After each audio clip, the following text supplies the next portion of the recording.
Hola mi querida familia de EWTN y Radio Católica Mundial. Por segunda vez, feliz año 2022.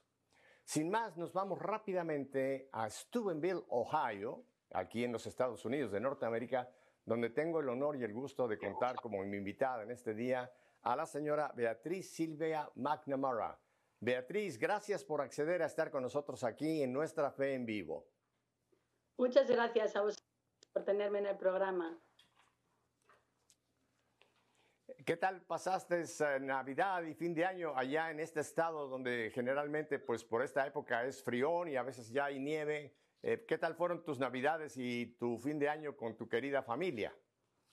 Estupendamente. Tuvimos bastante buen tiempo, no muy frío, y pudieron venir los hijos y nietos y hemos disfrutado mucho.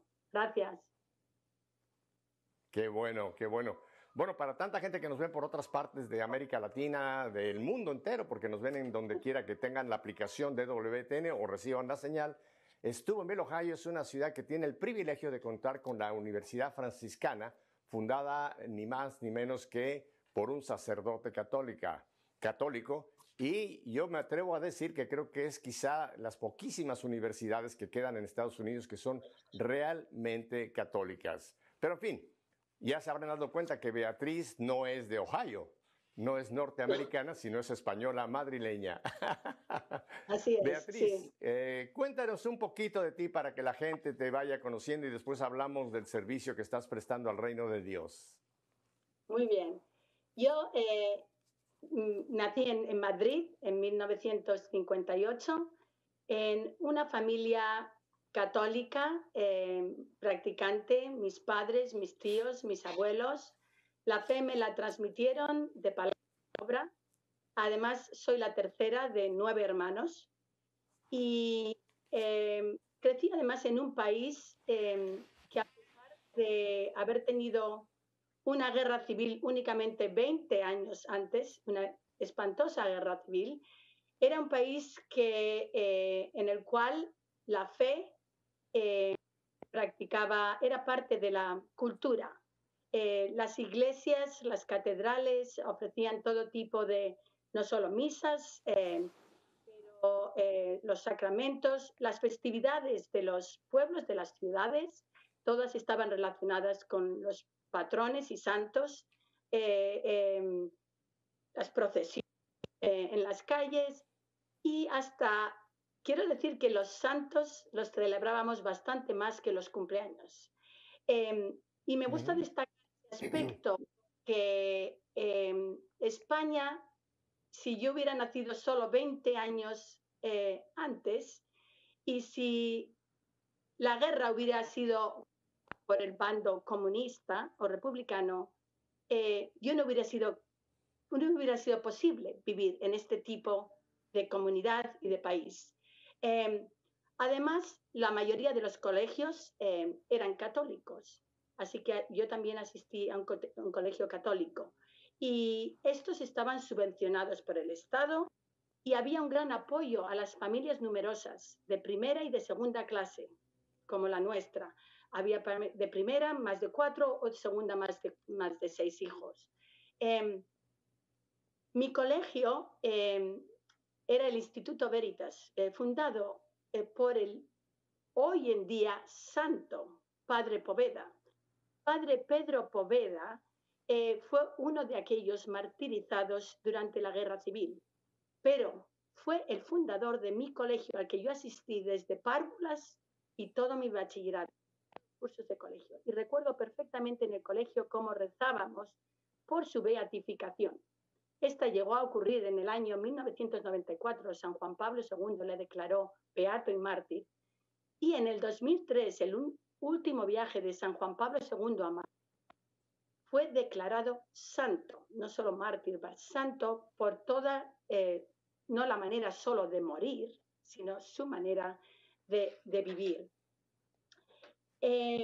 Así, en España, yo me gustaría destacar que en esos años en que yo crecí, que eran solo eso, los 60, los 70, 30 años después de la Guerra Civil, España era un país en el que se vivía en paz, un país próspero, próspero y además en que hubo un gran desarrollo de infraestructuras, de todo en el país. Y así me gustaría destacar que el generalísimo Franco, al morir en el año 75, dejó al país siendo la octava potencia mundial respecto a la economía. Yo en el 1985 vine a Estados Unidos, en primer lugar porque una de mis hermanas, que se había casado con un americano, vivía aquí y necesitaba con los niños. Creo que se me ha olvidado que después de hacer mis estudios básica y bachillerato, asistí también a la universidad en Madrid, al Centro de Estudios Universitarios San Pablo, CEO, también católico.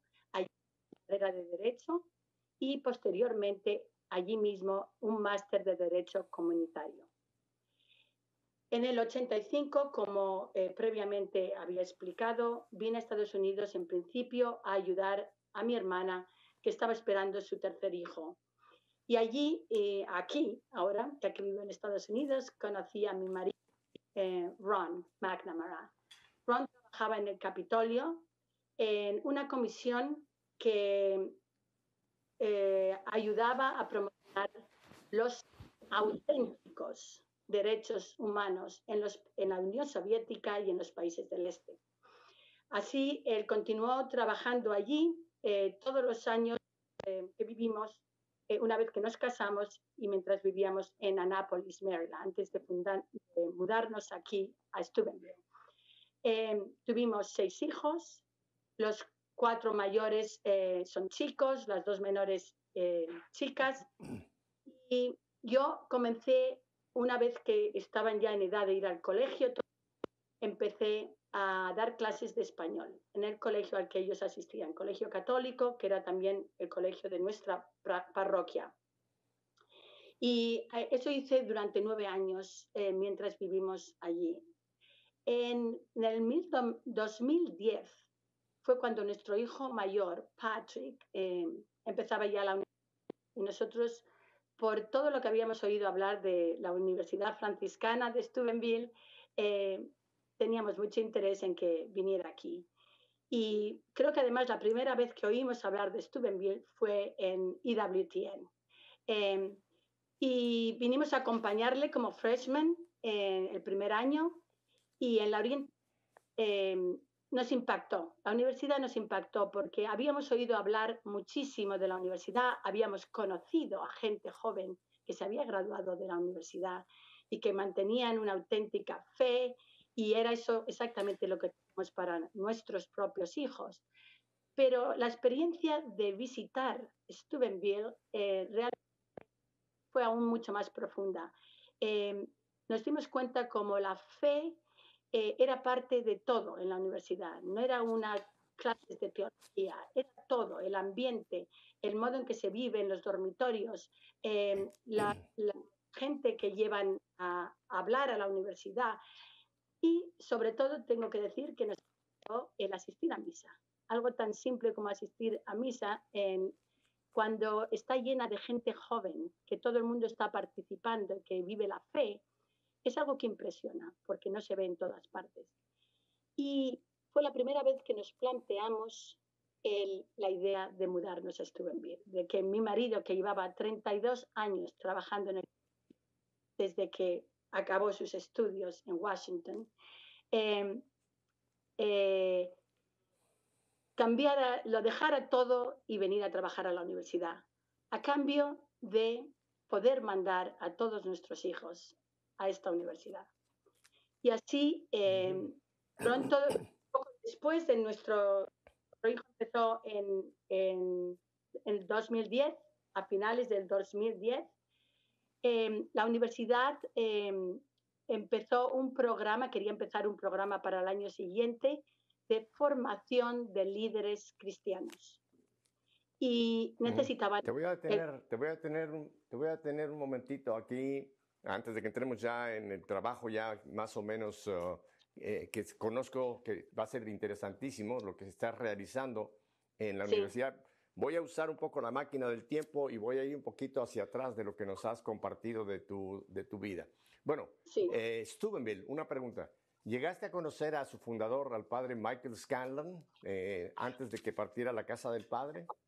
Bueno, pues justo nosotros estábamos en la orientación en el año 2010, cuando él todavía estaba allí, porque se retiró ya, me parece que fue en octubre ese mismo año. Pero cuando nosotros fuimos con nuestro hijo a orientación, él andaba andando por allí. Pudimos hablar con él, tenemos una foto sacada con él y bueno, o sea que le conocimos muy poco, pero le llegamos a conocer en persona. Y claro, lo que ha dado, eso es el valor. Y un día me acuerdo cuando falleció, hace relativamente poco, fueron 3 o 4 años que falleció Father Michael Scanlon, pero recuerdo estar en el funeral aquí en la universidad y pensar cuántas personas su vida ha cambiado simplemente porque Father Michael Scanlon dijo que sí a Dios en su vocación. Y la verdad es que me te hice la pregunta. Sí. Sigue. Sí, me resultó como casi no podía ni pensar en el número, porque puedo multiplicar los años que él estuvo en la universidad, que fue del 74 al 2010, son muchos años. Puedo multiplicar eso, las conferencias de verano que se realizan en Franciscan University, que asisten cada verano 50.000 chicos jóvenes de bachillerato. Puedo multiplicar todo lo que estuvo viajando a distintos países, que todavía vienen gente a la universidad que dicen, fue porque Father Mike vino a Ecuador o Father Mike vino. Y luego que cuando nosotros nos transformamos, también somos capaces de transformar a personas a nuestro alrededor, porque ven el cambio. Entonces el efecto es mayor, ¿no? O sea que sí, Father Michael es que yo no la haya llegado a conocer mucho en persona, simplemente esa fue nuestro único encuentro, pero realmente sí, me ha aportado mucho a mi vida y a la vida de nuestros hijos. Sí. Te hice la pregunta de Padre Michael porque yo tuve la fortuna de conocerlo, tener en varias ocasiones oportunidad de convivir con él. Michael era un extracto, digámoslo así, de la renovación carismática católica. Yo tuve la oportunidad de estar muy envuelto en el equipo nacional de la renovación carismática católica y ahí fue donde llegué a conocer al Padre Michael Scanlon. O sea, él tuvo un encuentro muy profundo con este movimiento que sigue dando mucho fruto por el mundo, la renovación carismática católica. Y cuando él tuvo esa visión de crear esta universidad, hubo mucha gente como las cosas de Dios, ¿no? Que le dijeron que era una locura, que una universidad cuando estaba Notre Dame y otras universidades católicas y además en un pueblecito, así le llamaban a Steubenville, pero nunca se imaginaron que lo que es de Dios, como fue WTN, que nació en Birmingham, Alabama, un estado bautista, y allá en un estado bautista, una monja de clausura inicia una obra que es hoy día WTN y Radio Católica Mundial. O sea, lo que es de Dios, no importa si nace en Belén, la más pequeña de las ciudades, o nace en Jerusalén. Lo que es de Dios progresa. Así que yo tuve esa dicha de conocer al Padre Michael Scanlon y ver la maravilla de obra que Dios le encomendó y el fruto, como tú bien lo acabas de apuntar, que se sigue dejando, porque aunque él ya partió a la casa del Padre, la obra sigue adelante. Déjame volver un poquito a Madrid, España, en tu familia.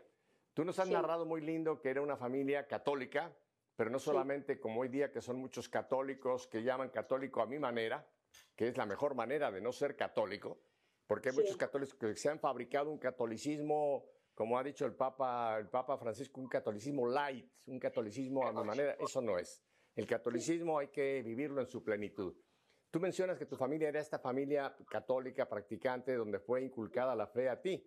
Y creo que este es un punto muy importante, Beatriz, porque hoy día hemos perdido esa noción de que el primer lugar donde la fe se tiene que transmitir no es en la parroquia.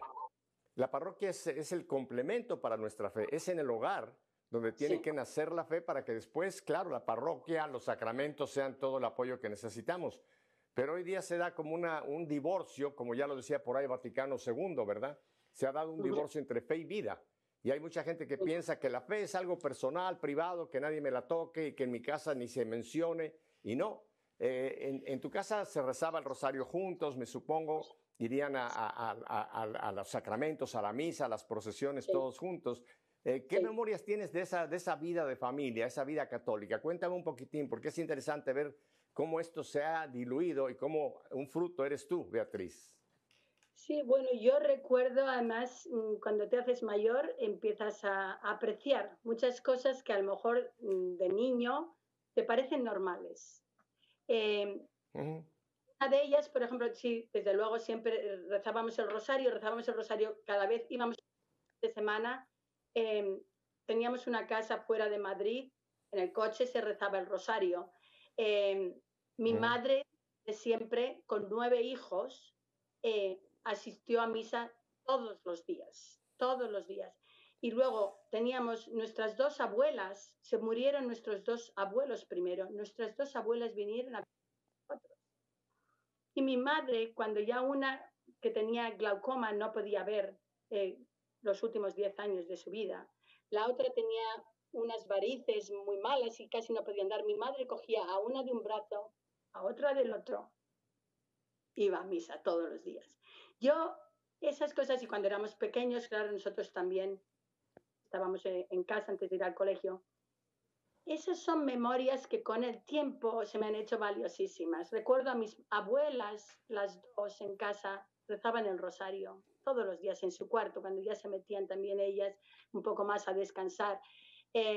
Además, yo tenía, uno de mis tíos era sacerdote, el cual, sí, hermano de mi madre. O sea, mi padre era hijo único y mi madre tenía 3 hermanos. Los 4 nacieron justo antes de la guerra. 2, 4, 6 y 8 años antes de empezar la guerra. Mi madre tenía 4 años. Y después mis abuelos siempre dicen que no pudieron tener más hijos, pero su hermano, justo delante de mi madre, era sacerdote de Madrid. Y tengo también grandes recuerdos, porque él celebró todos los bautizos, todas las comuniones. También me casó a mí y pudo celebrar el bautizo de mi hijo mayor y de mi hijo tercero. El mayor porque nos dijo cuando nos casamos en España, pero cuando nos casó dijo, cuando tengáis el primer hijo, voy a Estados Unidos a bautizarle. Y así hizo. Y él no había venido nunca porque él viajaba mucho a veces a México, allí tenía grandes amigos, pero no hablaba el inglés, pero aprendió o la ceremonia del bautismo en inglés solo para venir a bautizar a su hijo.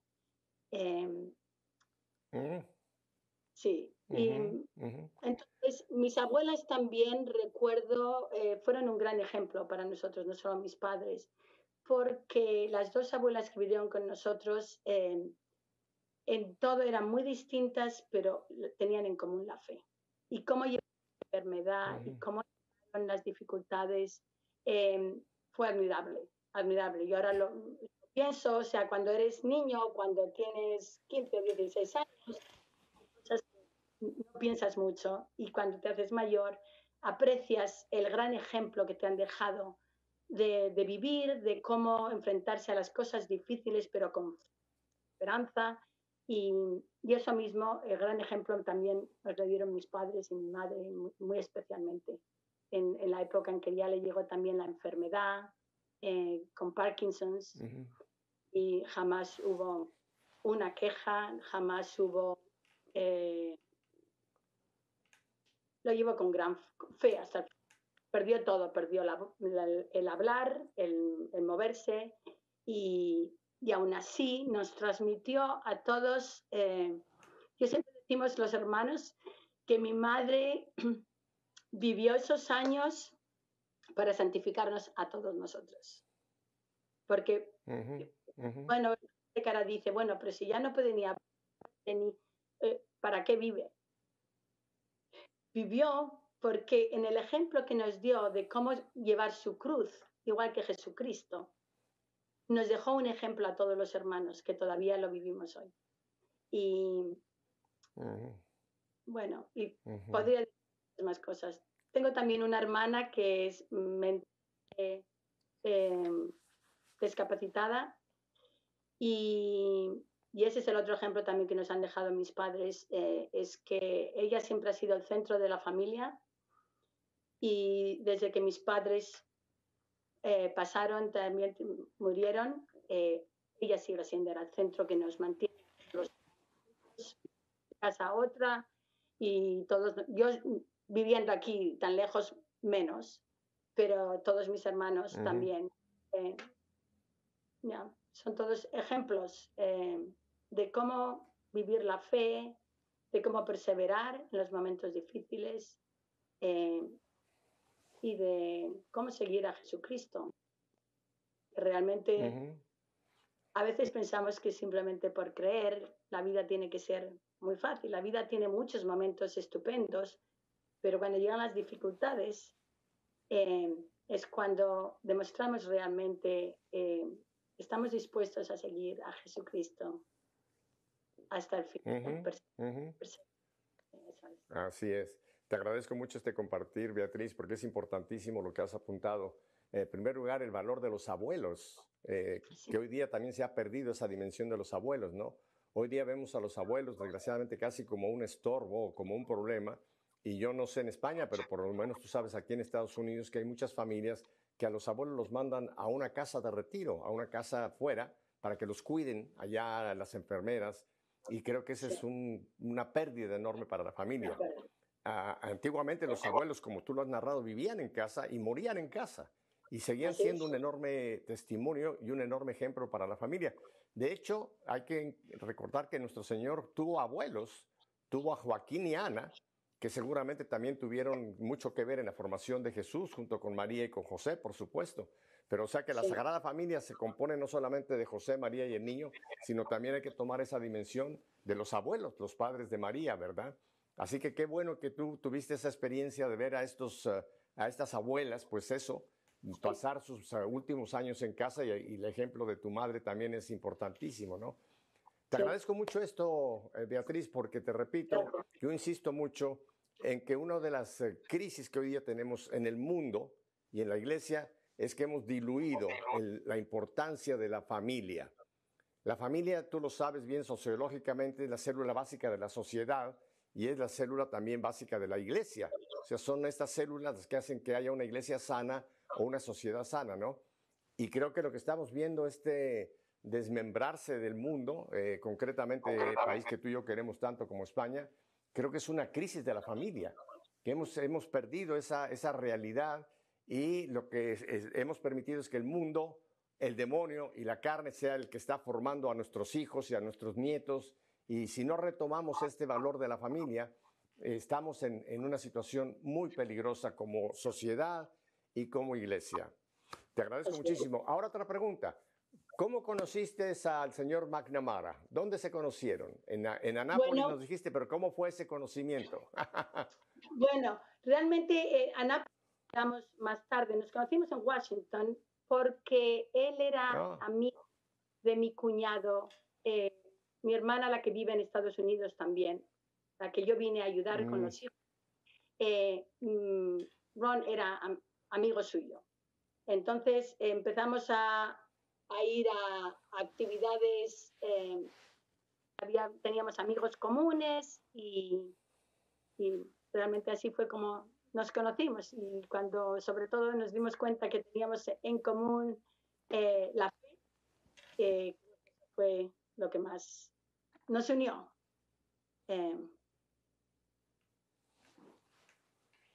Oye, qué punto más lindo este que acabas de mencionar, porque hay mucha gente que piensa que si yo soy español tengo que casarme con una española, si yo soy puertorriqueño tengo que buscar una puertorriqueña. No está mal, eso no es que haya nada de malo, ¿no?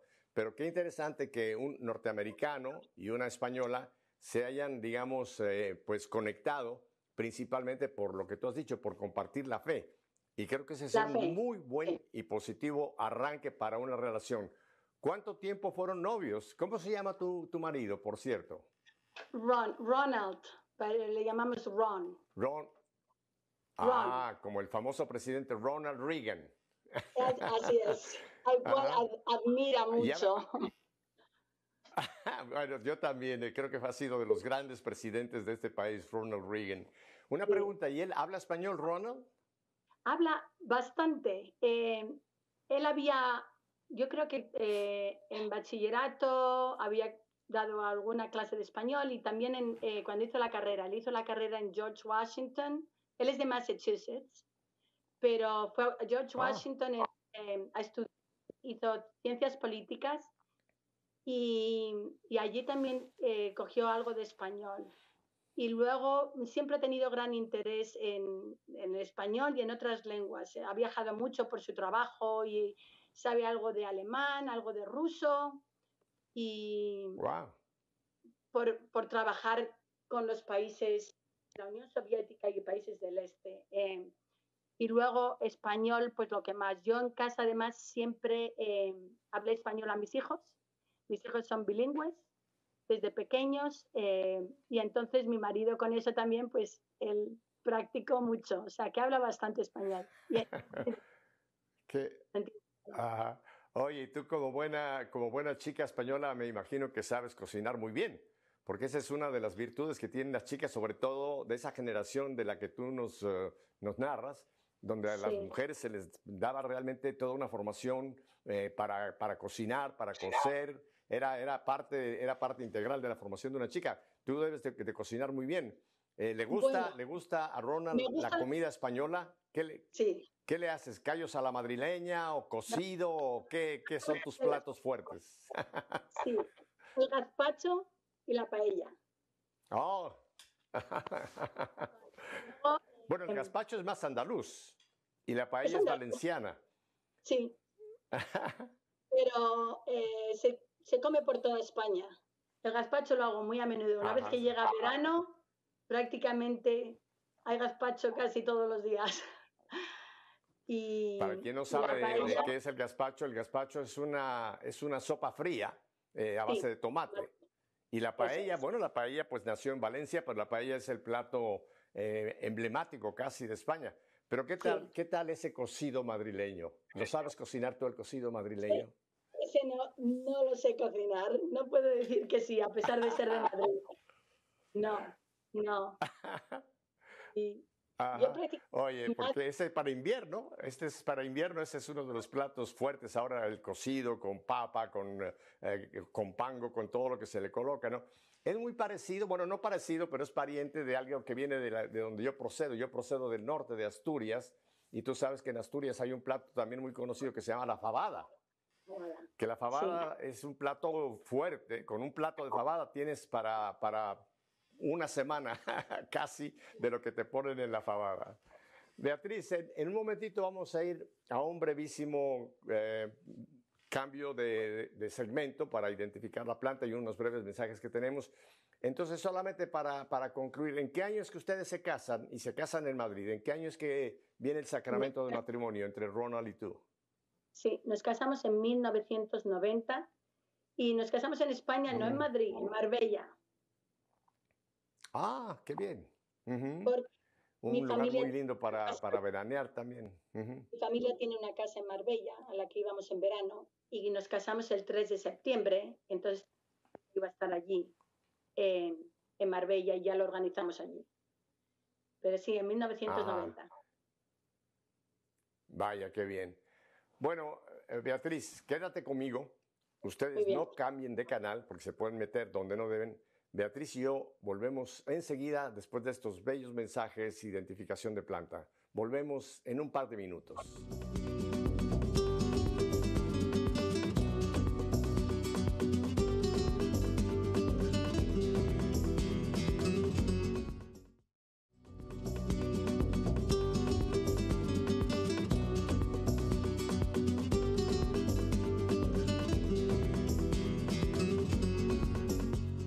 Gracias por permanecer con nosotros. Bueno, volvemos a Steubenville, Ohio, con nuestra invitada este día, Silvia, ¿qué Silvia? Silva es su apellido, Beatriz Silva McNamara. Beatriz, yo te hice regresar en la máquina del tiempo un poquitín, pero ya nos estabas tú empezando a compartir lo que ha sucedido con la llegada de tu esposo y de ti a Steubenville y lo que estás desarrollando. Cuéntanos un poco en qué estás envuelta, cuál es tu actividad en este momento, Beatriz. Bueno, pues una vez que nos mudamos a Steubenville, yo ya dejé de dar clases de español porque vi la oportunidad de poder hacer más voluntariado que hasta entonces no había podido hacer. Y en primer lugar con la universidad.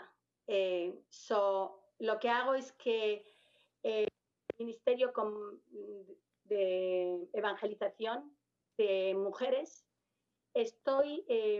soy consejera de lo que se llama en la universidad Household. Son comunidades cristianas, que hay unas 50, y estas van variando porque son creadas por los propios estudiantes. Algunas 25, 30, 40 años desde que empezaron los households con Father Michael Scanlon. Otros a lo mejor surgen nuevos siempre que haya un grupo de estudiantes que estén interesados. Y estas comunidades pues son o solo de hombres o solo de mujeres.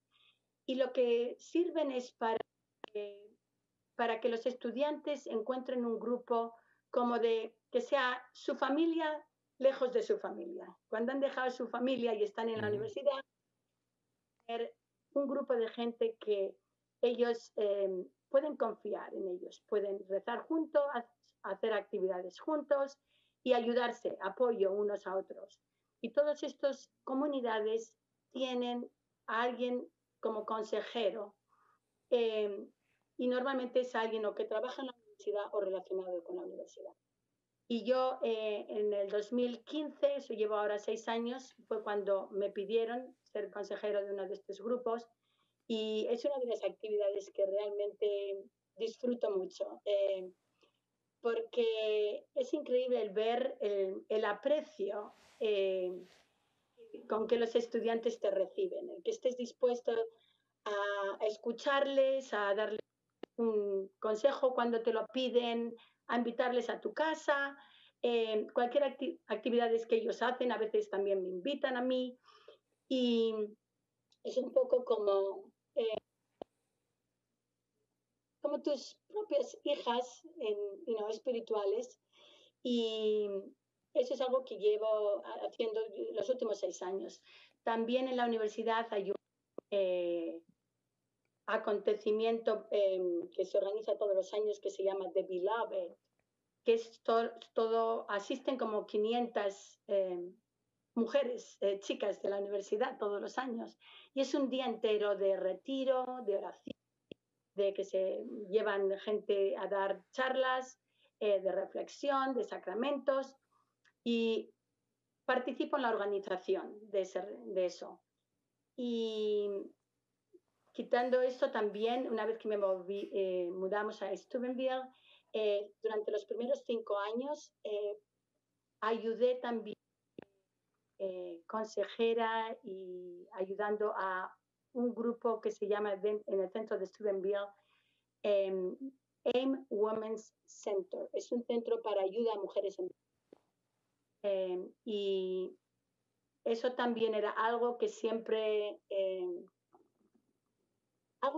había querido hacer, y tuve la oportunidad de mudarme a Steubenville. Y bueno, también he podido tomar clases de teología, que era algo que siempre he tenido gran interés. Nunca creí que hubiera podido hacerlo, ni por el tiempo, ya que en Anápolis tenía 6 hijos y daba clases. Y encima no teníamos el dinero para además pagar unas clases para mí, ¿no? Y cuando nos mudamos aquí, vi que también esa era una oportunidad para aprovechar. O sea, que las he tomado no para sacarme una carrera, sino para aprender, para profundizar en la fe, de una en una. Y eso también ha sido una gran ventaja de estar aquí.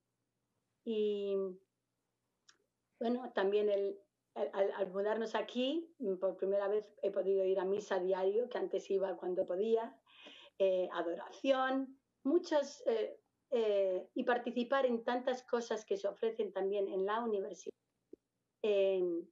a que todo el mundo puede asistir, ¿no? De charlas, de retiros. Entonces,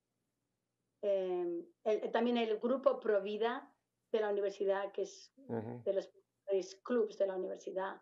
En ese también mi marido es el que les aconseja, y yo me uno mucho también a participar en todas sus actividades también. Bien.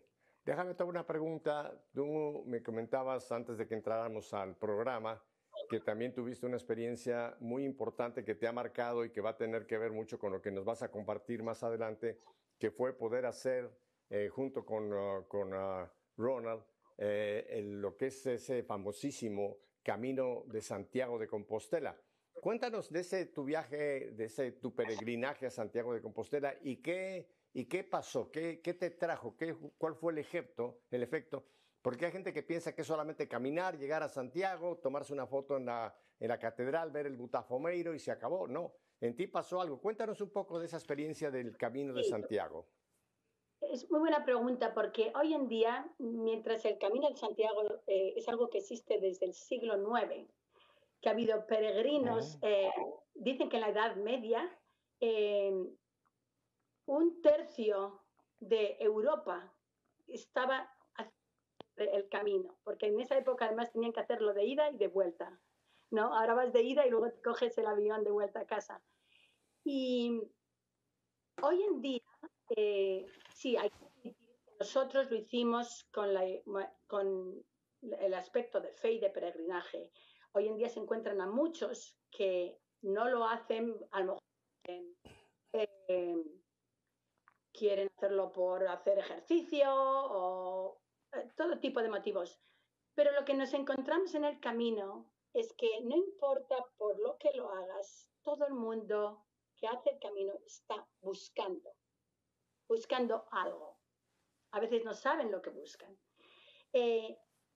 Tienes oportunidad que en el mundo normal no tienes de llegar a conocer y hablar con la gente, porque todo el mundo empiezas a andar por la mañana hasta que llegas a tu siguiente destino. Tu único fin en cada día es andar de un sitio al siguiente.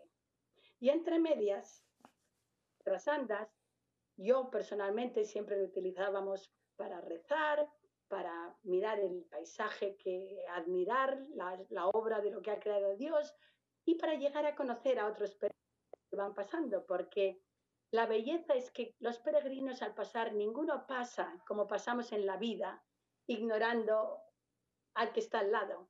Todo el mundo hay la costumbre de decir buen camino. Si yo paso a alguien caminando, yo me doy la vuelta y digo buen camino, y el que me ve a mí también. Y eso da siempre la oportunidad a entablar una conversación. Y entonces se llega a conocer a muchas personas y te cuentan cosas que en la vida normal no contarías a un desconocido. Pero en el camino somos todos peregrinos y no existe el miedo porque probablemente no vuelvan a verte. O a lo mejor te ves una vez más durante el camino, 2 o 3 veces. Pero hay gran oportunidad de evangelización realmente. Pero si quiero destacar de las lecciones que yo aprendí en el camino, la principal que aprendí y que me ha dejado realmente tocada es, en el camino de Santiago todos hemos puesto gran esfuerzo de tiempo, de dinero, de prepararnos para hacer el camino. Incluso el comprarte la mochila que puedas llevar, los zapatos que no te hagan. Y luego viene lo imprevisto, lo que no puedes prever que va a suceder. El que te salen unas ampollas horribles, me ocurrió a mí en el segundo día. Pero todos sabemos a dónde vamos. todo el mundo hemos empezado el camino sabiendo que vamos a Santiago de Compostela y queremos acabarlo. De manera que te encuentras en el camino con gente que va hasta con un bastón para ayudarse para andar, porque prácticamente no pueden andar, sufriendo porque llevan mucho tiempo andando y ya pues les duelen las rodillas, les duelen la espalda o tienen otro tipo de problemas emocionales, pero nadie piensa en parar porque el camino se hace difícil, porque todos hemos empezado pensando y organizándonos para llegar a Santiago de Compostela. Cuando te encuentras con un peregrino, le tienes que preguntar, ¿a dónde vas? Todos sabemos a dónde vamos. Te puedes decir de dónde vienes, que hay gente que viene desde todos los países de Europa a andar el camino. Pero tenemos en común nuestro destino y lo tenemos muy claro. Ahí está la lección. La lección es que si eso lo pasas a nuestro peregrinar en la vida, yo me di cuenta que al andar el camino, incluso hablando con los peregrinos que hacen hoy en día el camino, la mayoría de mucha gente en la vida no saben a dónde van, en la vida. Nosotros como cristianos sabemos que nuestro destino es la vida eterna, con Jesucristo, Dios, con la Trinidad, ¿no? Ese es nuestro destino. Pero en el camino de Santiago, a veces parece más real que la vida misma, en el sentido de que en el camino todos sabemos a dónde vamos. Y en el camino la gente aguanta muchos sufrimientos porque quiere llegar al final. Y en eso me incluyo yo misma. Yo lo pasé muy mal porque yo, que pensaba que iba muy preparada, dieron muchísimas ampollas y muchísimo sufrimiento. Pero yo, si hubiera estado en casa, no me hubiera movido del sofá. Pero en el camino estoy dispuesta a llegar hasta el final y acabarlo. Y me di cuenta que ese era el mensaje, que realmente el primer mensaje que aprendí del camino es que el problema es ese, que en la vida muchas personas no saben a dónde van. Y entonces, si no sabes a dónde van, cuando llegan las dificultades, ¿cómo te vas a enfrentar a ellas si ni siquiera sabes a dónde vas? Ese punto me parece muy, muy importante, lo que tú acabas de remarcar, Beatriz, porque efectivamente hoy día una gran parte de la humanidad, yo diría que saben que no son eternos, o por lo menos lo quieren disimular, pero creo que todos somos conscientes de que somos mortales. La gente que no tiene fe trata de disimularlo, de no pensar en ello, de pasarlo lo mejor que pueden en esta vida, pero en el fondo yo creo que por más que trates de opacar un poco esa realidad de la partida de esta vida biológica, algún día llegaremos, ¿no? Y creo que los que ya estamos en ese camino de fe, sabemos que vamos a llegar a ese tránsito a la vida eterna y nos vamos preparando. Y me encantó lo que tú mencionas, que fue tu propia experiencia, ¿no? Aunque nos salgan ampollas, nos duelan las rodillas, tengamos días mejores, días peores, pero estamos en un peregrinaje. Y esa idea de que estamos de peregrinaje creo que es una gran ayuda para nuestra vida de fe. No estamos estancados ni hemos llegado a la meta. Estamos caminando, así que creo que esa experiencia tuya nos anima a todos a no olvidarnos que somos peregrinos. Y como dice San Pablo, nuestra patria está en el cielo, no aquí. Tenemos que ir hacia esa meta que es la vida eterna en la presencia por la eternidad de Dios, ¿verdad? Y esa experiencia del Camino de Santiago, ¿en qué forma influyó para lo que estás haciendo ahora? Bueno, primero creo que escribiste algún libro sobre tu experiencia del camino, ¿verdad? Antes de que hablemos del otro libro.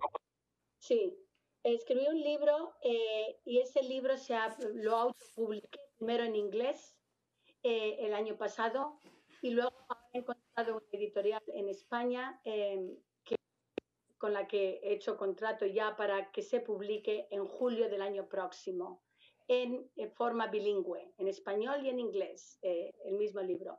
Es un libro muy sencillo de lecciones, 12 lecciones aprendidas, y yo creo que lo que tiene de atractivo es exactamente lo sencillo y lo simple que es, porque a veces Los libros son más complicados, más de teología, son para menos. Pero un poco es como el rosario, que todos lo podemos rezar porque es tan sencillo. Y ese es el tipo de lecciones que yo, para reflexionar, que he recogido en mi libro. Se llama Marchando con confianza hacia nuestro destino final. Marchando con confianza hacia nuestro destino final. Vaya título, me encanta. Bueno, sí, pues vamos a estar pendiente cuando aparezca ya, que esté a la venta para poderle hacer una buena promoción y podamos conocer tu experiencia de este camino. Pero tengo entendido, Beatriz, que ahora estás trabajando en un libro importantísimo, tengo entendido que se llama La Última Cruzada, donde tú estás haciendo una especie de análisis de esta terrible realidad que vivió España, la famosa guerra civil del 36 al 39, que fue una guerra espantosa, fratricida, entre hermanos, entre familias, padres contra hijos, hijos contra padres, amigos contra amigos. Fue una cosa terrible lo que sucedió en España. Danos un poquito una semblanza en estos 15 minutos que me quedan y hablamos del libro que estás trabajando. Bueno, el libro yo lo que hice fue traducir. Este libro existe en inglés, se llama Last Crusade, y fue escrito por Dr. Warren Carroll. Dr. Warren Carroll fue el fundador de Christendom College y gran historiador. El libro a mí me pilló de sorpresa, me lo regaló mi marido, yo sin saber de qué iba, y fue un libro que lo leí en 2 días. Y lo que me sorprendió del libro es que me di cuenta que el 90% de lo que había en ese libro, yo lo sabía. Y yo solo nací 20 años después de esta terrible guerra civil.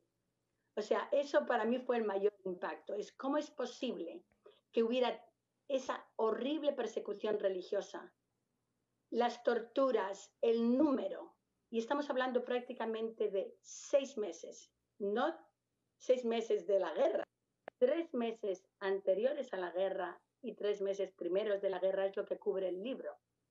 En ese periodo yo descubrí que martirizaron a 7.000 sacerdotes religiosos y seminaristas en 6 meses en España. 3.000 laicos también fueron asesinados simplemente por el hecho de ser católicos. Esto es todo gente que no murió en la guerra. Fueron gente que fueron asesinados porque eran católicos practicantes. Algunos simplemente por llevar una medalla, un crucifijo, como llevo yo hoy. Y a mí eso me chocó porque cuando yo nací, como he podido compartir con vosotros, era un país en el que la fe se practicaba todo el mundo cuando quería y como quería. Y me di cuenta que solo hace 20 años eso no era así. Y que si el bando nacional, que fue el que dirigió Franco, no hubiera ganado la guerra, yo hubiera nacido en una España comunista. Porque la guerra de España fue realmente del comunismo contra la Iglesia católica y los católicos practicantes. Y eso es lo que a mí me chocó, es porque esa historia se ha venido justificando en España, por supuesto en Estados Unidos, si hablamos con alguien que conozca algo de España, también. Se ha presentado a Franco como un criminal, y hay que ponerlo, el libro lo pone en su perspectiva. La perspectiva es que Franco no empezó una guerra, que antes de la guerra se habían matado de sacerdotes ya, se habían quemado muchísimas iglesias, se estaba ya suprimiendo la educación católica, ya se había aprobado el suprimir la educación católica de los católicos, se había además, se estaban ya empezando a expulsar a las órdenes religiosas, los jesuitas ya habían sido expulsados de España. Todo esto fue antes de empezar la guerra. Para aquellos que quieren presentar como, Franco empezó una guerra. La situación del país era total comunismo y anarquismo en España. Y el gobierno o lo fomentaba o lo ignoraba, pero jamás hizo nada para que no se mataran a los sacerdotes o a los practicantes católicos o para que no se quemaran iglesias. En esa situación, a mí me gusta un comentario que hace Dr. Warren Carroll en el libro, que dice: existen situaciones en que un país debe plantearse el luchar o morir. Y esta era la situación en que España entraba en julio de 1936. La guerra civil fue espantosa, pero la única opción en ese momento hubiera sido el dejar a la Unión Soviética y el comunismo tomar el país, y sus consecuencias hubieran sido infinitamente más desastrosas. Al leer este libro, a mí lo que yo me planteé es cómo es posible. Yo sabía muy bien, mis padres y mis abuelos, que como he dicho, eran católicos practicantes, sí me habían pasado el decirme de por qué la guerra había sido el comunismo contra la Iglesia. Eso yo sí lo sabía. Lo que mis padres y muchos católicos en España, no nos pasaron fue el total de la verdadera historia. Y yo me di cuenta al leer el libro y después posteriormente al traducirlo, lo incluí en mi prólogo, que mis padres querían perdonar y olvidar. Y perdonar, sí, eso es algo que todos como cristianos y siguiendo a Jesucristo debemos hacer. Pero olvidar no es bueno. Olvidar cuando no pasamos la historia, cuando no la sabemos bien y no la pasamos bien a las siguientes generaciones, entonces ocurre lo que está ocurriendo en España ahora, que el otro bando lo ha hecho muy bien en falsificar la historia, en presentar todo como Franco el gran dictador, como que todo lo que hizo fueron crímenes, y se lleva haciendo eso durante años en España. No solo en los colegios, en las universidades, pero en los últimos años también en las leyes. Y aquí llegamos a un punto muy importante. Es que hay una ley en España que se aprobó en el 2007 que se llama la Ley de Memoria. Y esa memoria histórica ya falsificada, en la cual por esta ley se han tirado montones de crucifijos en sitios públicos, se han tirado monumentos, memoria a distintos mártires, a santos, a gente. Pero ahora mismo, y el proceso en el que yo, una vez que decidí traducir el libro, para pasar, tratar de transmitir esta historia a España que es tan desconocida, especialmente hoy si hablamos con gente joven, si de transmitir Sí. Déjame, te tengo que resumir porque me quedan solamente un par de minutos, Beatriz. ¿Cuándo estará este libro traducido al español y cuándo la gente que tenga tanto interés como yo mismo también lo tengo, pudieran tener acceso a este material que, como tú dices, hay que ir allá? No quedarnos con la historia que nos han presentado, que es una historia ya totalmente distorsionada y falsificada, sino la verdadera historia. ¿Cuándo tú crees que terminarás este trabajo y cómo se pudiera conseguir en este par de minutos que me quedan, Beatriz? Bueno, el libro ya está publicado. Se publicó en abril de este año. Y el libro es la última pasada y pone: recuperemos nuestra verdadera memoria histórica. El autor es Dr. Warren Carroll y yo soy la traductora. En el libro aparece con mi libro, con el nombre que tengo en España, que es Beatriz Silva de la Puerta. Este libro se puede encontrar ahora mismo en Amazon, en España realmente en muchas librerías, y está a la venta. O sea que ya está a la venta, creo que se está vendiendo bastante bien, por lo que me dicen. Y bueno, lo importante es que está, yo creo que ayudando. Se ha escrito muchísimo sobre la Guerra Civil Española. Esto no es un libro nuevo. Lo que tiene de nuevo es que se han escrito muchos volúmenes de historia que ya nadie lee. Y este es un libro conciso, Ujú, que se refiere ujú. principalmente a la persecución religiosa. Y entonces, en ese Bien, sentido, es Beatriz. fácil de leer. Bueno, Y Beatriz, pues en televisión como en la radio el tiempo vuela, el tiempo se nos ha concluido. Espero que en un futuro no muy lejano yo pudiera volver a tenerte para que habláramos ampliamente y tú nos dieras una visión amplia de lo que ya ha sido tu captación de lo que ocurrió en España, que nos afecta a todos, porque todos tenemos en alguna manera u otra un vínculo con España. Oye, dale un abrazo muy fuerte a Ronald, dale un abrazo muy fuerte a tus 4 chicas y tus 2 chicas, un abrazo muy fuerte para ti y te agradezco muchísimo que nos hayas permitido entrar en tu intimidad y poder compartir este rato contigo. Así que muchas gracias, Beatriz, y te repito, vamos a volver en un futuro a hacer contacto contigo. Nuevamente, feliz 2022, que sea mejor que los 2 que estamos dejando atrás, 20 y 21. Y a ustedes, mi querida familia, ya saben mi despido de siempre. Si Dios nos concede no un año, no un mes, una semana quizá más de vida, volveremos la próxima semana para seguir haciendo lo que hemos hablado hoy, que nuestra fe sea una fe en vivo. Hasta la próxima semana, bendiciones y otra vez, feliz año 2022.